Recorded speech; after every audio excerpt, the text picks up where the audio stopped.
The moment she said, "I'm not sure about us," something inside me didn't break. It sharpened, because we were standing in my kitchen at 9:12 p.m., her tea going cold, and instead of arguing, I just nodded like I had already seen this coming.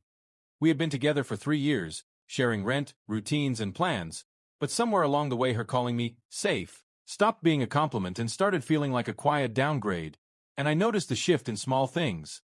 Short replies, late nights at work, her phone always turned away, and little inconsistencies that didn't prove anything but slowly built a pattern I couldn't ignore. One night her phone buzzed non-stop and she said, "Just work stuff." But later I heard her whispering in the living room, soft and careful, not like work at all. And from that point I stopped confronting and started observing, noticing how she dressed differently on certain days, how she smiled at her phone the way she used to smile at me. And the moment that confirmed everything was a message I accidentally saw. "Can't wait to see you tonight," which I pretended not to notice, even when she came home late smelling like someone else's cologne and said, "Meeting ran over." Because by then I wasn't trying to catch her. I was trying to understand what I needed to do next. So quietly, without drama, I moved some savings, looked at apartments, and prepared for the possibility that the relationship was already ending whether she admitted it or not. And when she finally stood there and said, "I'm not sure about us," and I asked, "Is there someone else?" Her hesitation gave me the answer she wouldn't say out loud, and when she added, "I think I need space," I calmly replied, "You mean to figure out if he's worth leaving me for?"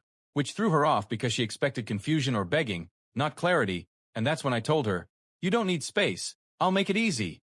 Then walked to the bedroom, grabbed the folder I had already prepared and showed her the lease I had signed for a new place, explaining, "I move out this weekend," and the look on her face, shock, disbelief, was something I'll never forget as she whispered, "You were planning this?" And I answered, "I was preparing for reality," because I had already accepted what she hadn't yet admitted. She asked, "You're just giving up," and I told her, "No, I'm choosing not to stay where I'm not fully wanted," which hit harder than any argument, and over the next few days I packed quietly while she tried to backtrack, saying, "Maybe we can work on this," but I reminded her, "You already started working on something else," and there was nothing left to negotiate after that, just silence and the slow realization settling in for both of us.